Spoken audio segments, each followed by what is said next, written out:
সন্দীপ ঘোষের বন্ধু হিসাবে আপনারা দেখলাম আজকে যে প্রতিবাদ মিছিল অংশগ্রহণ করছেন, কি বলবেন? এই সন্দীপ ঘোষ আপনাদের বন্ধু ছিল, আপনারা লিখেছেন সন্দীপ তুই বদলে গেলি, কি বলবেন?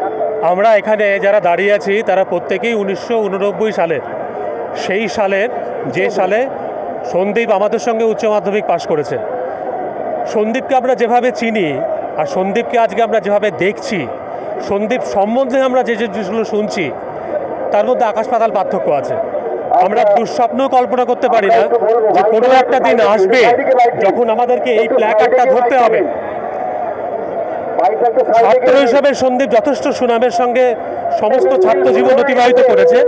তার সমস্ত স্কুলের পরীক্ষা, বোর্ড এক্সামিনেশনগুলোই তার প্রমাণ।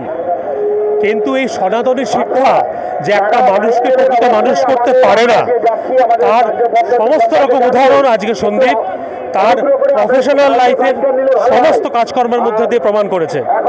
হ্যাঁ, একথা বলতে হবে যে এখনো বিচার ব্যবস্থা তাকে দোষী সাব্যস্ত করেনি, কিন্তু একটার পর একটা সিরিয়ালি যত কলঙ্ক এবং যত নেপোটিজম সামনে এসেছে সেগুলো এমনি এমনি হতে পারে না, তার পেছনে নিশ্চয়ই কিছু সারবত্তা আছে। আমরা চাই প্রকৃত দোষী শাস্তি পাক। আমরা চাই এক এবং একাধিক দোষী যদি থাকে তারা পর্দার থেকে বাইরে উন্মোচিত হোক, এবং শুধু পশ্চিমবঙ্গ নয়, সমস্ত শিক্ষা ব্যবস্থা, সমস্ত স্বাস্থ্য ব্যবস্থা, রাজ্যের সমস্ত ব্যবস্থা প্রত্যেকটা মানুষের জাস্টিসের সঙ্গে জড়িত আছে।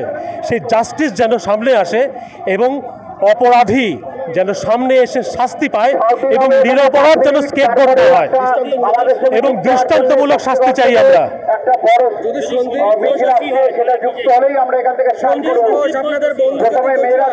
এখানে সন্দীপ আমাদের বন্ধু, এর কোনো যথার্থতা নেই।